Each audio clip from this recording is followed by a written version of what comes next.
5장 19절에서 47절까지.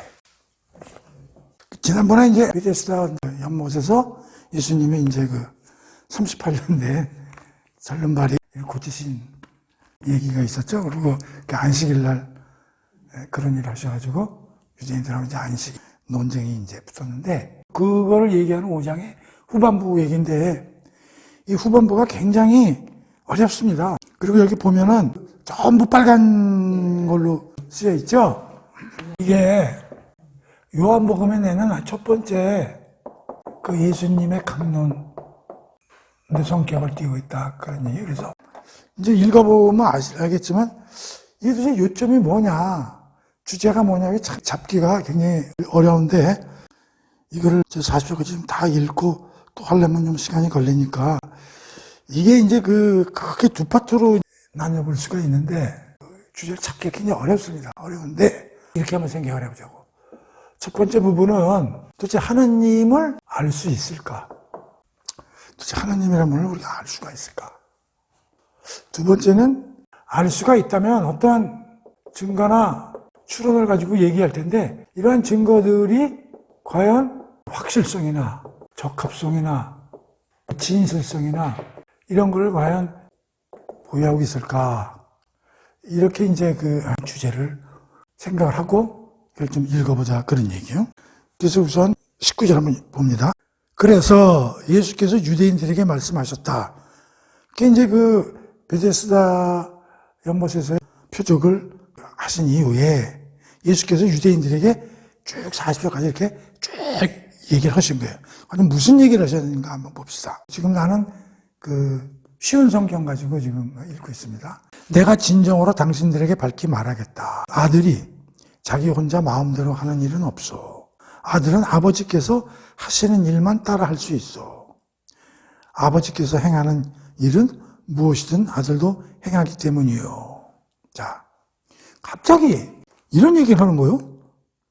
나는 마음대로 모든 일을 하는 일이 없다. 그러니까 오늘 베데스다 연못에서 내가 표적을 보인 것도 사실은 어떻다는 거예요. 자기가 아들이니까 자기는 아버지가 행하시는 일만 할 수 있다. 아버지께서 행하시는 일은 무엇이든 아들도 행하기 때문이다. 자, 갑자기 이런 말이 나온단 말이에요. 그래서 이게 주제를 받기가 어려운데, 그러니까 예수께서 뭐라고 얘기를 하셨냐면은, 하나님이 일을 안 하면 자기도 어떻게 돼? 안 한다. 하나님 하시면 한다. 결론은 하나님과 예수는 여기서 아버지와 아들 사이인데 하나요? 연합체다. 이걸 얘기하시는 거예요. 다시 말하면 뭐냐면, 진술이 어떻게 되냐면 소극적 진술에서 하나님이 안 하시면 나도 안 해. 그러니까 하나님이 하시는 일은 나도 해. 그러니까 소극적에서 적극적 그 진술을 하면서 예수님과 하나님은 그걸 뭐라 그래? 일상생활에서도 그 붕어빵 뭐 이런 얘기 많이 하잖아요. 쟤는 아버지 꼭 닮았다. 물론 모양도 아버지를 닮았다는 뜻도 되고, 자식이 하는 게 꼭 아버지를 꼭 닮았다 뭐 이런. 근데 이게 또 뭐하고 물을 연상하게 하냐면 가업을 이어받는다고 그러잖아. 가업. 그 장인 정신으로 이제 일본 같은 데는 특히 아버지가 무슨 일 하시면 대대로 그걸 물려받아서 뭐 음식점을 하든 가게를 하든 쭉 그렇게, 그러니까 아버지 걸 그대로 받아서 한단 말이야. 그러니까 이게 사실 뭐냐면 예수님은 지금 뭐라고 얘기하시냐면, 내가 사실 하나님을 본받아서 모든 걸 행하는 거다, 그런 얘기야. 다시 한번 뒤집어 말하면 우리가 하나님을 알 수 있을까? 지금 예수님 이 대답을 기준으로 해서 보면 알 수 있다, 이런 얘기지. 근데 어떻게 알 수 있냐면 예수님을 보면. 바로 그거예요. 나를 보면 하나님을 알 수 있다, 이 얘기요.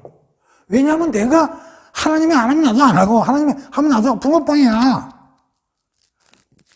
그러니까 나를 보면, 그리고 내가 뭐 어디 가서 일하고 행하는 게 전부 아버지가 한 걸 본받고 아버지가 하는 걸 그대로 본받아서 하는 거지 내 마음대로 하는 게 없다.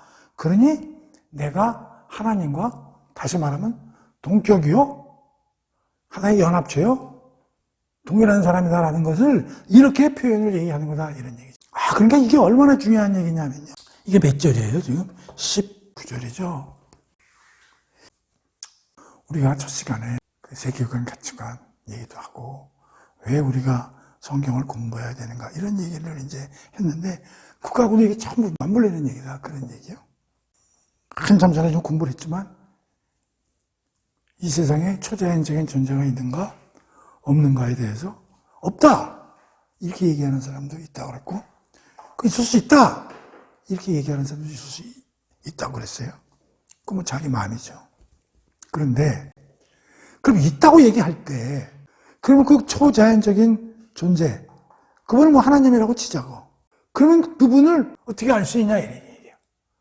하나님을, 이거 뭐 다시 초자연적인 존재로 바꾼다면, 자, 이 문제에 대해서 굉장히 중요한 문제인데, 비기독교인하고, 자, 이 비기독교인 입장에서 특히 안 믿는, 없다는 사람은 없는 거고, 자, 있다고 그랬을 때 이들은 어떻게 생각하고 있을까? 그런 얘기지. 어떤 초자연적인 존재가 있다면, 그들은 어떤 얘기들을 할까? 어떤 얘기들을 할까요? 우리가 한번 생각해 봅시다. 어떤 사람한테, 초자연적인 존재가 있는 것 같아요. 근데 그분이 누군지 알 수 있습니까? 이렇게 물었을 때, 어떤 사람은, 그런 존재가 있어요. 그런데, 알 수는 없어요, 잘. 왜냐하면 그분은 침묵하기 때문에 우리가 알 수가 없다. 또 하나는, 근데 이게, 이 존재가 완벽하게 있는지 없는지 약간 희미하고, 불완전하고, 그래서 설명하기가 굉장히 어렵고, 그래서 어떻게 돼? 어떤 사람들은 이걸 어떤 힘이나 에너지나 그런 거 아니겠는가? 이렇게 생각하는 사람도 있을 수 있는 거예요. 이것은 어떻게 보면 인격적인 분이 있긴 있는데, 우리한테는 당신이 누군가를 알려주지 않기 때문에 우리는 잘 몰라요. 이거는 인격적이라기보다는 약간 비인격적이고, 그런 거 아닌가? 이런 생각들을 일반인은 할 수밖에 없는 거예요. 그렇죠? 그럼 기독교인 입장에서는 뭐냐면, 하나님, 있지. 근데 이분이 과연 우리와 관계를 맺고 계신가? 이거는 의문입니다. 특히, 고난이나 어려움, 이럴 때, 우리가 기도 같은 걸 해도, 그분이 과연, 적극적으로 우리가 교통하시려고 그러는 건지, 그건 잘 모르겠다. 그러니까, 이게 굉장히 중요한 게, 이렇게 생각하는 사람들에게 예수님이 딱 한마디 하시는 거예요. 있는데 침묵하신다? 침묵하지 않으셔. 희미하고 불분명해? 그런 분 아니야. 그리고 기독교인도 우리와 소통, 이 고난 같은 거 보면 하나님이 우리하고 크게 이렇게 계시긴 계신데 이것도 아니야. 왜? 자, 나를 보고 내가 이제 행하고 다니는 거, 내가 얘기하는 걸 들으면 곧 그게 하나님이 하시는 일이고 하나님과 내가 같다고. 그러니까 나를 잘 보면 하나님을 정확히 알 수 있다. 그 얘기를 하는 거예요. 이게 엄청난 얘기예요. 그러니까 유대인들한테 그 얘기를 하는 거예요. 지금까지 니들이 하나님을 제대로 알아? 물론 선지자들을 통해서 성경을 통해서 하나님이 말씀을 듣고 했지만 그걸로 하나님을 완벽하게 아는 건 힘들지. 근데 이제 드디어 나를 보면 완벽하게 하나님이 누군가를 알 수 있다. 그 얘기를 하시는 게 지금 19절이다. 그런 얘기예요. 그러니까 이게 엄청난 귀절이다. 그런 얘기예요. 다시 한번. 오늘 공부하는 게 굉장히 어려움이 있어서 엄청 중요합니다. 짧은 귀절이지만 내가 진정으로 당신들에게 밝히 말하겠다. 아들이 자기 혼자 마음대로 하는 일이 없다. 아들은 아버지께서 하시는 일만 따라서 한다. 아버지께서 행하는 일은 무엇이든 아들도 행하기 때문이다. 그러니 이걸 뒤집어서 얘기하면 뭐예요? 내가 하는 일이 곧 아버지가 하시는 일과 같다. 이런 뜻이요. 오케이? 그러니까 기독교인이건 비기독교인이건 하나님이라는 초자연적인 존재를 정확히 하려면 누구를 열심히 알아야 돼? 예수를 알아야 된다고. 예수를 모르고 하나님의 존재에 대해서 어떤 사람이 얘기한다면 그 사람은 자기의 추상, 논리력, 자기 생각으로 얘기하는 거라 이런 얘기지.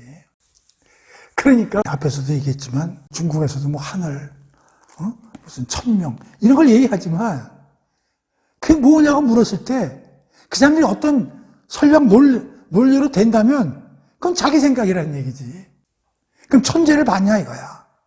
그리고 그 사람이 우리 앞에 나타나서 나는 하늘에 계신 분하고 그분이 하는 말만 하고 하는가 그런 얘기를 듣고서 지금 당신 얘기하는 거냐 이러지. 아니잖아요. 부처님도 마찬가지라고. 공자님도 마찬가지. 이렇게 살아라. 저렇게 해라. 그럼 그 누구 얘기냐? 그건 공자 얘기야. 부처님 얘기일 뿐이지. 어떤 초자연적인 존재가 얘기한 걸 받아서 그걸 얘기하는 게 아니라고. 무슨 말인지 알아요?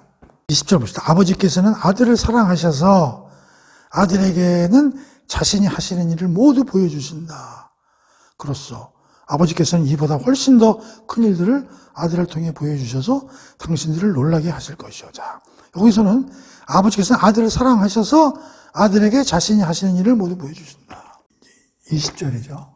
그러니까 아버지가 어떤 일을 하실 때 모두 보여주신다는 거예요. 그러니까 아들한테 숨기는 게 없다는 거야. 근데 그 기본 베이스가 뭐라고? 사랑이라는 거야, 베이스가. 그러니까 하나님과 예수 사이는 사랑으로 연합된 하나가 된 사랑의 베이스라는 거야. 그래서 아버지는 아들한테 모든 걸 다 보여준다는 거야. 숨기고 그런 게 없다. 하긴 옛날에는 뭐 그런 얘기도 있어. 뭐 아들한테도 가업을 넘겨주더라도 어떤 비법은 뭐 안 알려준다. 뭐 음식을 할 때도 뭐 시어머니가 뭐 며느리한 딸한테도 뭐 간장이나 뭐 이런 거 할 때 어떤 비법이나 이런 건 전수를 쉽게 안 해준다. 뭐 이런 얘기도 있는데 하나님은 이제 그런 게 없지. 모든 걸 보여주신다는 거예요. 그런데 아버지께서는 이보다 훨씬 더 큰 일을 아들을 통해 보여주셔서 더 큰 일이라는 말이 나오는데 당신들이 알면 놀랄 것이다. 근데 21절에 보면 아버지께서는 죽은 자들을 일으켜 살리시듯 아들 또한 자기가 원하는 자들에게 생명을 준다. 또 22절에 아버지께서는 어느 누구도 심판하지 않으시고 심판하는 일을 모두 아들에게. 야, 그러니까 더 큰 일은 21절, 22절에서 나오는 거예요. 그러니까 더 큰 일은 지금 크게 보면 21절은 뭐예요? 더 큰 일 중에 하나가? 그러니까 생명을 주시는 일. 생명을 산출하시는 일. 그 다음에 22절은 심판하시는 일. 이 생명을 주시는 일, 심판하시는 일은 누구의 특권이야? 하나님의 특권인데 이거를 어떻게 한다고? 21절에 보면 아들 또한 자기가 원하는 자들에게 생명을 준다. 또 아버지께서는 누구도 심판을 하시지만 모든 것을 아들에게 어떻게 돼? 위임하셨다는 거예요. 그러니까 이게 원래는 하나님의 특권인데 예수, 즉 아들에게 어떻게 됐다고? 권한을 위임해줬다는 거지. 그것은 뭐를 베이스로 깔고 있기 때문에. 사랑으로. 따라서 자기가 여기서 조금 이해가 되는 게 뭐냐면 이게 지금 안식일 사건하고 좀 연결이 돼 있잖아요. 근데 여기서 중요한 게 지금 생명인데요. 그러니까 안식일과 생명이 관련이 있다는 걸 보여주는 거예요. 그러면서 뭐라 그러냐면 예수가 다 죽어라 38년 된 환자를 일으켰잖아요. 죽은 사람을 생명을 줘서 살아나게 한 거나 마찬가지 아니에요. 목숨이 끊어진 건 아니지만. 근데 그 일은 보세요.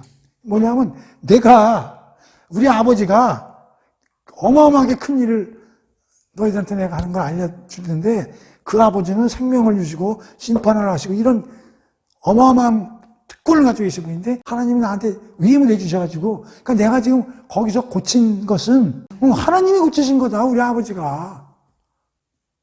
우리 아버지는 그런 걸 하셔. 근데 그걸 아버지가 나한테 주셨어. 그래서 나도 그걸 똑같이 고친 거야. 그러니 나를 못 믿으면 아버지를 믿으면 돼. 이건 무슨 우리 아버지로부터 온 거니까. 나중에 예수님이 그런 얘기해. 내가 처음 그렇게 믿기 싫으면 내가 한 일을 믿어라. 내가 그렇게 못생겨서 보기 싫으면 내가 한 일을 믿어. 근데 그 일은 하나님을 보고 내가 그대로 한 거니까 내가 했다고 생각하지 말고 하나님이 했다고 한번 생각해봐라. 이 인간들아 이제 그런 얘기를 하는 거예요. 그래서 대부분 그 요한복음의 큰 주제 중에 하나가 생명입니다. 이걸 어떻게 알 수 있냐면 우리가 20장 31절인가 한번 찾아봅시다. 거기 보면은 이 책을 쓴 목적이 뭐라 그랬어요? 예수가 누구임을 알게 하는 거예요? 하나님의 아들. 하나님의 아들이요? 그리스도를 믿게 하고 또 그를 믿는 자마다 어떻게? 생명을 얻게 하려는 것이다. 여기 생명을 얻게 하는 거예요. 그러니까 요한복음의 핵심은 물론 우리가 첫 번에서 예수가 누군가를 하는 게 첫 번째 목적이지만 두 번째 목적도 생명을 얻게 하는 게 목적이라는 거예요. 그리고 심판하시는 일도 나한테. 그래서 내가 지난 시간에도 얘기했지만 이 생명과 심판에 관한 문제를 이분법으로 해석하지 말라는 거지. 이거는 동전의 앞뒷면이다. 사는 데서 배제되면 죽는 거예요. 그게. 아버지는 살리시는 거는 심판하시는 권한을 다 가지고 있고 그 일 또한 내가 위임받아서 나에게 그런 권한을 내가 가지고 있다는 거죠. 근데 그것은 모두 다 아버지가 나를 사랑하셔서 권한을 이렇게 위임해 주신 거다. 그런 얘기요. 23절. 그것은 모든 사람이 아버지를 공경하듯 아들도 또 역시 공경하도록 하기 위함이요. 그러므로 아들을 공경하지 않는 자들은 그 아들을 보내신 아버지도 역시 공경하지 않을 거예요. 자, 근데 아버지가 이렇게 나를 사랑해서 이런 권한을 다 해주셨는데 그 이유는 뭐요? 23절이죠? 모든 사람이 아들인 나를 공경하게 하시기 위함이다. 그런 얘기죠? 아들한테 그런 모든 권한을 주신 것은 사람들이 어떻게 돼? 아들을 저 사람 참 하나님의 아들로서 하나님과 같이 공경을 받도록 하기 위해서 하나님이 이런 일을 하셨다. 그런 얘기예요. 오케이? 만약의 경우에 한번 봅시다. 우리가 어디 여기 아버지가 이렇게 있는데 이건 하나의 예입니다. 이건 뭐 내가 맞는 거예요. 지금 직접적으로. 아버지가 벽돌을 한 10장 정도를 격파하는 그런 능력을 갖고 있는 거야. 근데 이제 아들이 나중에 여러 사람들 앞에서 우리 아버지 대단한 사람이에요. 벽돌 10장을 격파해요. 그래? 그러면 너도 한번 해봐. 얘는 못해, 그거를. 그럼 사람들이 에이씨, 그게 뭐, 그럼 어떻게 이렇게 할 거 아니야. 그럼 너도 해봐. 얘도 벽돌을 10장을 깨는 거야, 아들이. 그러면서 뭐라고 그러냐면, 내가 이 벽돌 10장을 깨는 것은 내 능력이 아니라 우리 아버지가 그렇게 할 수 있도록 힘을 주셔서 내가 하는 거다. 그러니 나를 통해서 우리 아버지를 믿으셔도 됩니다. 이렇게 얘기하는 거하고, 아버지 자랑은 대리 했는데, 너도 그럼 한번 해보려고 하는데, 저는 못해요. 이건 얘기가 다른 거지, 그쵸? 이건 내가 순전히 지금 맞는 얘기예요. 그러니까 이건 적정한 예시는 아닌데, 아버지께서는 모든 사람이 아버지를 공경하듯 역시 아들도 공경하도록 하기 위함이다. 그러므로 아들을 공경하지 않는 것은 곧 아버지도 공경하지 않는 것이다. 이게 굉장히 중요해. 니들이 나를 안 믿고 공경하지 않으면 그럼 꼭 니들이 그렇게 하나님 외친 분도 공경하지 않는 거야, 이 사람아. 알고 있어? 나를 우습게 보지 마. 이런 얘기요. 내가 진정으로 밝히 말하겠소. 누구든지 내 말을 듣고 또 나를 보내신 분을 믿는 사람은 영원한 생명을 얻으며 정죄받지 않을 것이요. 그런 자들은 이미 죽음에서 생명으로 옮겨져. 자, 24절하고 25절. 내가 진정으로 밝히겠소. 때가 오면 죽은 자들이 하나님의 아들의 음성을 듣게 될 터인데 지금이야말로 그때요. 그 아들의 음성을 듣는 사람들은 살 것이요. 그 다음에 26절 한번 더 봅시다.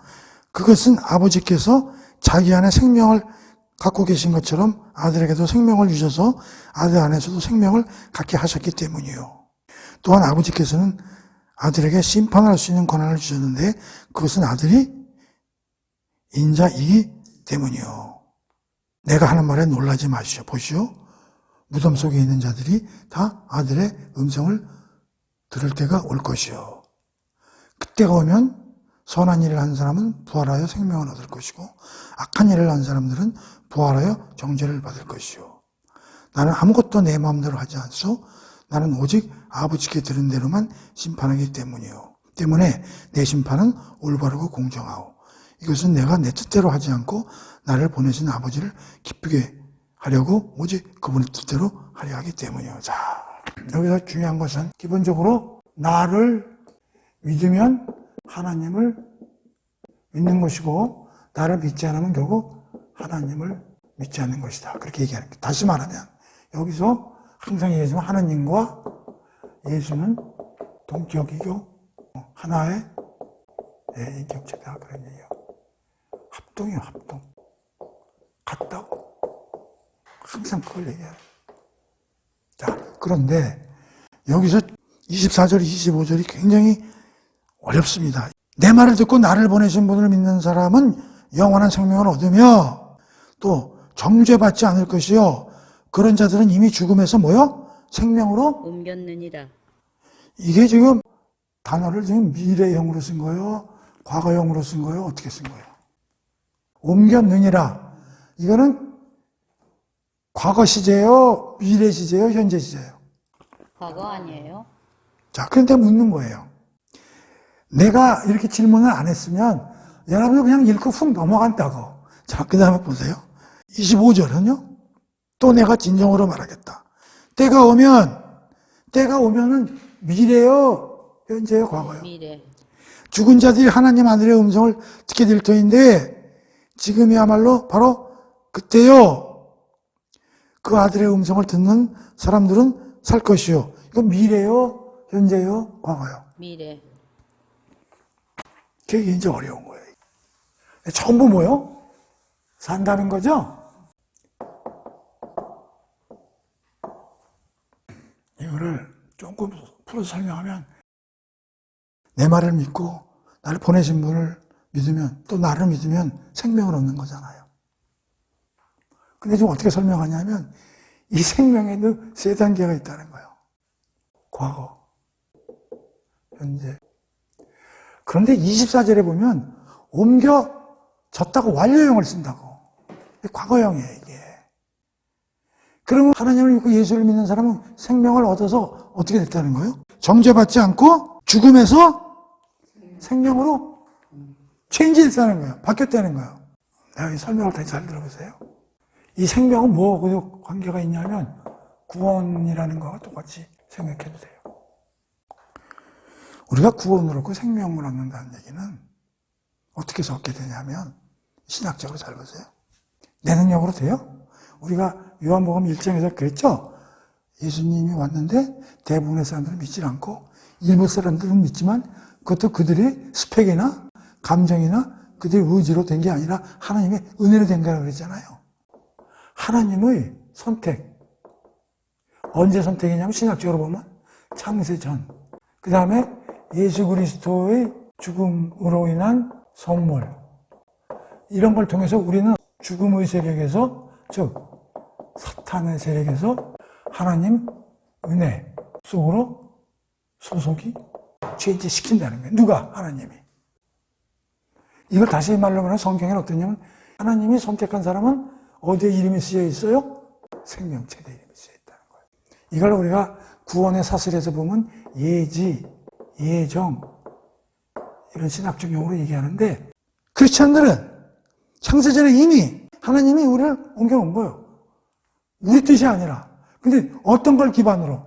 예수 그리스도를 보내서 그의 죽음과 부활을 기본으로 해서 우리를 이미 옮겨졌다는 거예요. 자, 그러면 우리는 이미 생명이 시작된 거예요. 죽음에서 빠져서. 자, 그러면 현재는 뭐냐? 신학적으로 보면 성령님의 사역으로 인해서 우리가 어떻게 되냐면 거듭나게 되고 의롭게 됨으로써 생명을 받은 것을 유지하게 되고 계속 기입하게 된다 이런 얘기예요. 성령 하나님을 통해서 성화 과정을 거치면서 우리는 계속 생명이 계속 유지되고 미래에는 결국 어떻게 되냐면 예수 그리스도의 재림으로 인해서 우리는 육체가 부활해서 드디어 천국으로 가는 이러한 일들이 벌어지는 거죠. 그래서 여기서는 뭘 얘기하냐면 24절에서는 이걸 얘기하고 25절에서는 이걸 얘기한다 그런 얘기예요. 자, 봅시다. 24절. 누구든지 내 말을 듣고 나를 보내신 분을 믿는 사람은 영원한 생명을 얻으며 정죄를 받지 않고 그런 자들은 이미 죽어서 생명으로 옮겨졌다라고 딱 부러져 그냥 얘기를 해버려요. 또한 25절. 때가 오면 미래 얘기예요. 때가 오면. 언제? 예수님의 재림. 죽은 자들이 하나님의 아들의 음성을 듣게 될 터인데 지금이야말로 바로 그때요. 그 아들의 음성을 듣는 사람은 살 것이죠. 자, 그래서 25절에 여기 죽은 자들이라고 나오죠? 이 죽은 자들은 두 가지를 가리킨다고 보면 돼. 하나는 육체적으로 죽은 자, 영적으로 죽은 자. 영적으로 죽은 자는 뭐야? 거듭나지 못한 자. 그러니까 요한복음이 어렵다는 얘기가 이런 거 해석하기가 어려운데 이렇게 잘 그룹핑을 해서 여러분들이 이해를 해야 24장 25절을 24장 25절을 잘 이해할 수가 있는 거예요. 따라서 이걸 다시 말하면 뭐냐? 우리의 구원과 생명은 이미 시작됐고 그러나 아직은 완성되지 않고 언제 완성되느냐? 예수님의 재림 때 완성된다. 그래서 이걸 영어로 말하면 already 시작됐고 아직은 not yet 완성되지 않았지만 이때 완전히 완성된다. 그래서 이제 우리가 그러면 우리는 구원을 받았습니까? 이렇게 물으면 어떻게 대답해야지? 우리는 구원을 과거에 받았고 지금도 받고 있고 앞으로 완벽하게 완성될 것입니다. 그렇게 그리고 구원은 시작됐어요. 이미 하나님이 성도들은 예지와 예정을 통해서 생명체에 넣어놓으셨고 그리고 예수 그리스도가 오심으로써 그의 죽음과 부활을 그걸 믿음으로써 우리는 이제 드디어 의롭게 되고 성화돼서 구원을 계속 ING 받아가며 앞으로 예수님이 재림 때 오셔서 우리가 죽더라도 우리 몸이 여기서 어떻게 돼? 신령한 몸으로 부활을 해서 드디어 우리는 천국에 가는 그러한 구원이 완성되는 이 3단계로 우리의 구원은 시작되고 끝을 맺는다. 그런 얘기예요. 그 구원을 생명과 동일한 뜻으로 해석을 하면 우리는 생명을 이미 얻었고 우리는 지금 생명을 계속 유지하고 있으며 우리는 마지막 예수님의 부활 때 몸이 부활되어가지고 영원히 하나님과 계속 동행을 통한 영생이 계속 유지되는 그러한 것이다. 가라를 24절, 25절에서 신학적으로 얘기를 해주는 건데 그래서 신학자들은 뭐라고 얘기를 하냐면 그 요한은 특히 이 구원이나 생명에 대해서 뭐를 강조하냐면 다른 거예요. 이미 다 받고 이루어졌다. 이게 굉장히 방점을 둔다는 얘기야. 그러니까 시작은 됐는데 아직 완성은 안 됐는데도 불구하고 이미 우리가 받은 걸 굉장히 강조를 많이 하는 사람이 사도 요한이다. 오케이? 예. 우리가 완전히 구원받은 건 아닙니다. 그러나 구원은 시작됐어요. 그래서 이제 그 구원의 사슬에 대해서 조금 했으면 좋겠는데 간략하게 좀 설명을 이게 굉장히 중요한 문제이기 때문에 Order of Salvation 이게 이제 구원의 서정 또 구원의 사슬 이렇게 이제 설명을 하는데 이게 이제 보통 한 12단계가 되어 있는데 첫 번째가 이제 그 예지 두 번째가 이제 예정 이제 세 번째가 그리스도의 연합 그 다음에 그 거듭남 위력 있는 부르심 회개 믿음 칭의 장자 성화 견인 영화 이 오더라 오브 셀베이션 구원의 서정 사슬을 이제 신학적으로 이 12단계는 반드시 12단계는 아닙니다. 이 순서가 이게 정확한 이거는 동시다발적으로 일어날 수도 있고 앞뒤가 바뀔 수도 있는 거지 꼭 이게 정해진 순서는 아니다. 하나하나 설명을 하면 우리가 하나님이 우리를 구원을 하시는데 그 구원도 이렇게 쭉 보면 이러한 어떤 프로세스와 사슬 이러한 것들이 나눠보면 나눠볼 수 있다 그런 얘기예요. 반드시 이렇게 나눠지는 건 아닙니다. 그러나 이것들이 동시다발적으로 이루어질 수도 있는 거예요. 순서는 왔다 갔다 합니다. 그러나 이걸 알고 있으면 우리가 이해하는 데 굉장히 편하기 때문에 예지라는 것은 이걸 하나하나 하려면 굉장히 시간이 오래 걸리니까 간략하게만 설명을 하고 넘어가겠습니다. 예지라는 것은 하나님이 우리를 구원하시기 전에 미리 예지, 이렇게 한 사람 한 사람 알고 계시다. 그런 얘기예요. 예정은 그런 사람들에게 하나님이 뜻을 하나씩 이렇게 구체로 심어주시는 게 예정이고, 그리스도의 연합은 뭐냐면 성령 하나님의 사역으로 우리가 예수님과 합해지고, 합해짐으로써 우리가 거듭날 수 있게 되고, 예수님이 우리를 부를 때 거기에 우리가 리스폰스, 대응을 할 수 있게 되고, 그러면서 우리도 회개를 할 수 있게 되고 믿게 되고, 그러면서 우리는 하나님을 의롭게 하시고, 그러면서 우리는 하나님의 양자, 자녀가 되며, 그걸 통해서 우리는 계속 예수님을 닮아갈 수 있는 성화를 해나갈 수 있으며, 죄의 세력에 하나서 끝까지 떨어져 나지 않고 계속 견인돼서 우리가 마지막 예수님 재림 때까지 이후에 계속 하나님과 천국을 통해서 영화를 누리는 구원이 이렇게 12단계 사슬로 엮여있다 하는 것을 얘기를 하는 건데, 왜 이 얘기를 하냐면 조금 전에 24절 25절에서 예수님이 내 말을 듣고 나를 보낸 자를 믿는 사람은 생명을 얻고 죄를 받지 않고, 그렇지 않은 사람은 심판을 받게 되고, 또한 앞으로 죽은 자들이 음성을 들을 때가 되는데 그러면서 그들은 영원히 생명을 얻게 될 것이라는 말을 성경에서 했기 때문에, 그렇다면은 아까도 얘기했지만 우리의 생명과 구원은 예지와 예정에서 이미 하나님이 일을 하셨다는 거예요. 우리는 구원과 생명이 시작됐다, 그런 얘기를 하는 거고, 현재는 우리가 성령 하나님을 통해서 그리스도에 연합되고, 그래서 거듭남으로써 우리는 의롭게 되고 성화해 나가며, 미래에는 예수님이 재림하실 때까지 우리는 하나님이 우리를 끝까지 놓치지 않으시고 드디어 부활을 시키셔서 우리를 영화로운 영생으로까지 데려가신다라는 것을 축약해서 설명한 게 24절 25절이라는 얘기예요. 굉장히 어려운 구절입니다. 그 다음에 이제 여기서 여러 사람들이 이제 알고 싶어 하는 게, 죽은 자 문제는 그럼 어떻게 되는 거냐. 여기는 신자가 있고, 여기는 이제 비신자가 있을 거예요. 근데 둘 다 죽었어. 그럼 이렇게 죽은다면 이제 성경에 의하면 신자들은 낙원에 가게 되고요. 그 비신자들은 이제 음부에 가게 됩니다. 이제 천주교는 연옥, 기독교는 연옥이라는 말은 없습니다. 그 다음에 어떤 일이 되면 예수님이 재림을 이제 하시게 되는데요.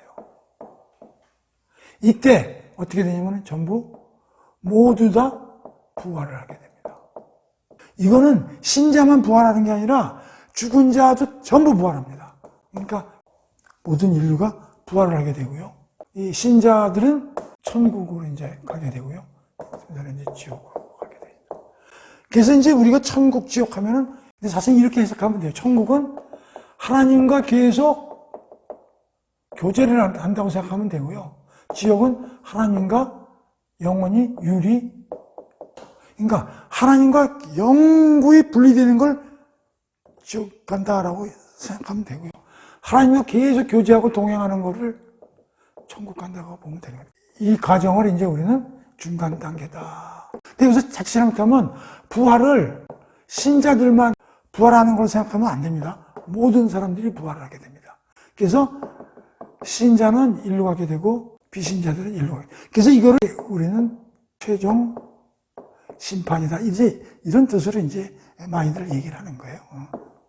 따라서 구원은 이미 시작됐고 현재도 ing 중이며 앞으로도 이때 드디어 구원은 완전히 완성된다, 이제 그런 얘기가 되는 겁니다. 24절 25절이 그렇게 이해를 하면 돼요.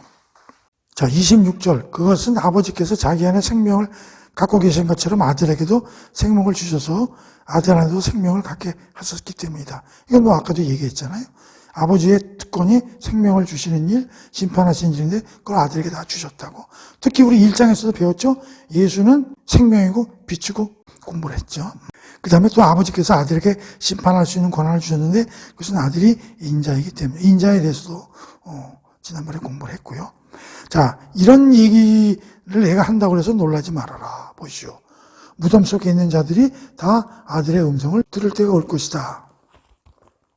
그때가 되면 선한 일을 하는 사람들은 부활하여 생명을 얻을 것이고 지금 얘기했죠. 악한 일을 저지르는 사람들은 부활하여 정죄를 받을 것이다. 하나님과 영원히 분리돼서 지옥으로 갈 것이다. 그런 얘기예요. 나는 아무것도 내 마음대로 하지 않는다. 나는 오직 아버지께 들은 대로만 심판하기 때문에 내 심판은 올바르고 공정하오. 이것은 내가 내 뜻대로 하지 않고 나를 보내신 아버지를 기쁘게 하려고 그분의 뜻대로 하려 하기 때문이야. 자, 지금 내가 모든 얘기한 거나 내가 모든 행동한 거는 내 마음대로 하는 게 아니다. 오로지 아버지가 한테 배우고 들은 대로만 하는 것이다. 왜? 우리 아버지는 절대적인 의로운 분이기 때문에 그렇다. 그런 얘기예요. 그러니까 아버지 뜻대로 하면 틀림없다는 거지. 나는 아버지 뜻을 그대로 하기 때문에 한 채 오차도 없이 할 수 있다. 이제 그런 얘기예요. 자, 여기까지가 이제 30절까지의 이제 첫 번째 스텝입니다. 어렵습니다. 이거를 지금 안식일을 얘기하고 있다는 거예요. 지금 안식일 사건 이후에 일어난 예수님의 강론이죠. 그러니까 이 강론의 핵심은 생명과 심판에 관한 얘기란 말이에요. 그러니까 이 안식일이 이 생명과 굉장히 관련이 많기 때문에 예수님이 이 사건 이후에 이렇게 이런 얘기를 이제 하시는 거죠. 자, 그 다음에 이제 두 번째 파트인데 31절에서 47절까지 한번 읽어봅시다. 자, 내가 나 자신에 대해 증언한다면 그 증언은 참되죠. 할 수 없다. 지금부터는 뭐냐면 이제 증거에 대한 진실성 여부에 대해서 논하는 거예요. 지금 일부에서는 예수가 하나님과 동일하고 어떻게 보면 예수님이 내가 하나님이다 또는 하나님과 같다라고 얘기를 했는데, 자, 그렇다면 그거에 대한 증거, 신빙성 문제, 예수가 그렇게 얘기를 했는데, 자, 그러면 사람들이 믿어주느냐? 그래서 그거에 대한 확실성, 신빙성 문제에 대해서 지금부터 예수님이 또 얘기를 하시는 거예요. 자, 봅시다. 내가 나 자신에 대해 증언한다면 그 증언은 참되다고 할 수 없어. 내가 스스로 내가 하나님의 아들이요, 내가 하나님 시킨 대로 한다고 얘기를 해봤자 누가 믿겠냐? 그런 얘기예요. 그러나 나를 위해 증언해 주시는 분이 바로 따로 계시는데 나는 나에 대한 그분의 증언이 진실로 참되다는 것을 안다오. 그게 뭐냐면 이건 내 얘기인데 하나님이 또한 나에 대해 증언하신다면 그것은 참이 아니겠는가? 그러나 당신들이 33절 세례 요한에게 사람을 보냈을 때 그가 이 같은 진리를 증거하였어. 내가 이런 말을 하는 것은 내가 사람의 증거를 받아들여서가 아니라오. 그것은 다만 당신들로 하여금 구원을 얻게 하려는 것이라오. 세례 요한은 타오르는 등불이 되어 당신들에게 빛을 발하여 주었어. 그래서 당신들은 그 빛 가운데 잠시 동안 즐거워하였어. 그러나 나에게는 세례 요한의 증거보다 더 크고 확실한 증언이 있어. 아버지께서 나에게 완성하라고 맡기신 일, 곧 내가 지금 하고 있는 바로 이 일이 아버지께서 나를 보내셨다는 것을 밝히 증언해 주는 것이요. 그리고 나를 보내신 아버지께서도 친히 나에게 증언해 주셨어. 당신들은 그분의 음성을 듣거나 그분의 모습을 본 적이 없소. 또한 그분의 말씀이 당신들 안에 머물고 있지도 않소. 그 이유는 분명하오. 곧 당신들이 그분께서 보내신 일을 믿지 않기 때문이요. 당신들이 성경을 열심히 연구하는 것은 성경에서 영원한 생명을 얻을 수 있다고 생각하기 때문이요. 그렇소. 그 성경이 바로 나에 대해 증언을 하고 있어. 그런데도 당신들은 생명을 얻기 위해 나에게 오려고 하지 않소. 나는 사람들에게 영광을 받지 않소. 나는 당신들 속에 하나님을 사랑하는 마음이 없다는 것을 잘 알고 있어. 내가 내 아버지의 이름으로 당신들에게서 왔는데도 당신들은 나를 받아들이지 않소. 그러나 누군가 다른 사람이 자기 이름을 내세우고 오면 당신들은 그를 받아들일 것이요.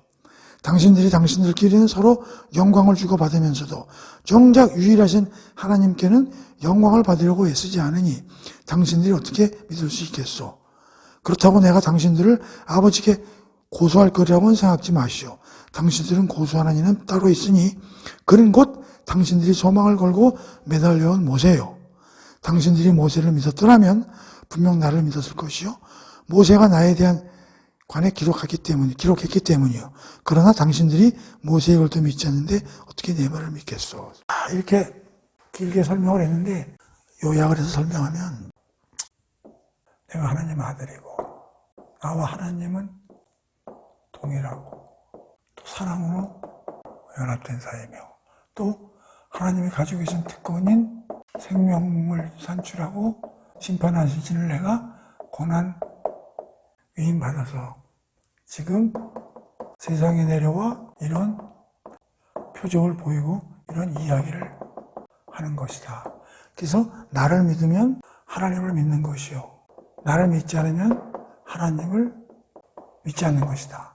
그리고 나를 믿으면 생명을 얻게 되고 나를 믿지 않는 사람들은 심판을 받을 것이다.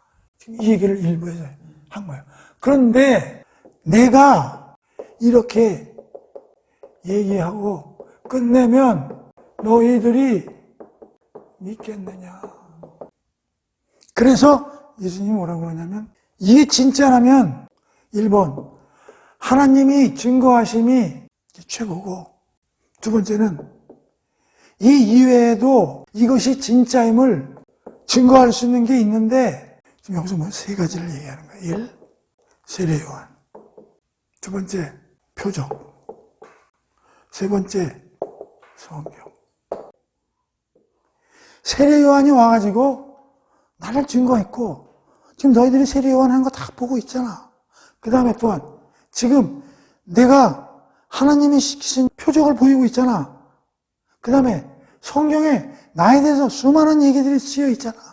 이것들이 다 내가 이런 얘기하는 것이 진짜고 진실성이 있다는 것을 확실하게 해주는 증거들이다라고 얘기하고 있는 거예요. 그러면 이 세 개가 다 하나님과 어떤 관계가 있는지에 따라 이 진실성은 높아질 수도 있고 낮아질 수도 있다. 그런 얘기예요. 그러니까 하나님이 증거하심이 가장 최고인데 하나님은 이거 이외에도 수많은 보충적인 증거들을 준비하셔서 보여주고 계신데 그거의 사례를 지금 예수님 뭐라고 그러냐면 하나는 세례 요한이요, 하나는 내가 행하는 표적이요, 하나는 성경이다. 그런 얘기를 지금 여기 하고 있는 거예요.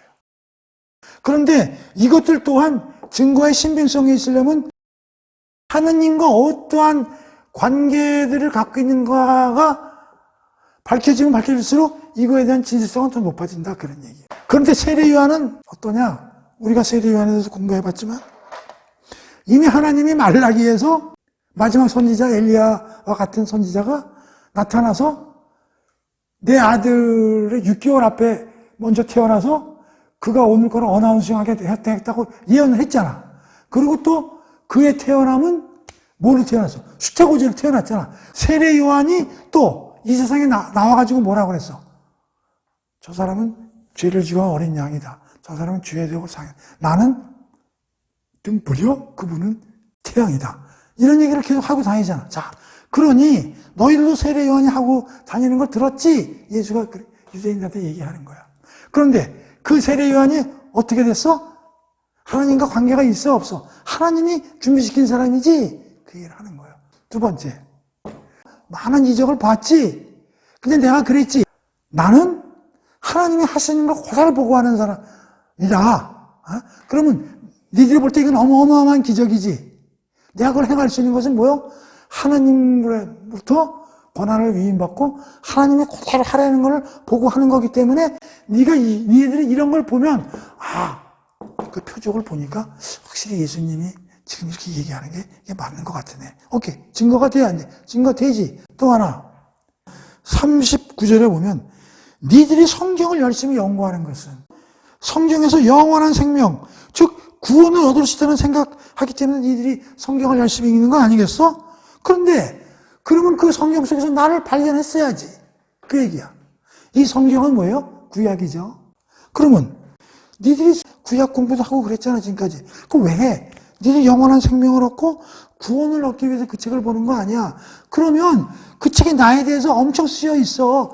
수많은 선지자들이 와가지고 그리스도와 예수 그리스도 메시아가 올 거를 예언을 했는데 그러면 내가 누군지는 알아야 되는데 까먹는 것뿐이지 모르고 있는 거 아니야. 그 성경에서 하나님이 이미 다 충분히 보충 자료로 다 설명을 해놨잖아. 그 얘기예요. 이러한 증거들이 있는데도 불구하고 니들이 안 믿을래? 그 얘기를 하는 거예요. 그 다음에 45절. 내가 하나님께 고소할 거라고 생각하는데 천만에 모세가 오히려 당신들을 고소할 것이다. 이런 얘기야. 당신들이 모세를 믿었더라면 분명 나를 믿었을 것이요. 모세가 나에 대해 기록하였기 때문이다. 모세가 모세오경에 지난번에 기억 안 나요? 모세 그 후손 중에 한 사람이 선지자가 태어날 거라 그랬잖아.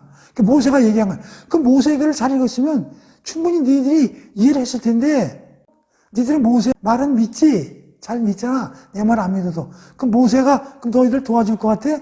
내가 고소를 안 해도 모세가 너희들을 고소해. 이제 그런 뜻이에요. 그래서 오늘 공부한 파트가 굉장히 어렵습니다. 이게 그동안에 뭐 이렇게 이적 같은 거에 대한 알레고리로 얘기하고 그럴 때 굉장히 재밌었잖아요. 근데 예수님이 얘기한 요 파트 첫 번째 굉장히 어렵고 이해하기 어렵고 주제를 파악하기도 어렵고 하는 그런 파트입니다. 그래서 이게 공부하기 굉장히 난해한데 간략하게 정리를 하면 두 파트로 나뉘는 거예요. 하나님을 알 수가 있느냐? 알 수 있다. 이런 얘기. 예수가 나를 보면 하나님. 왜?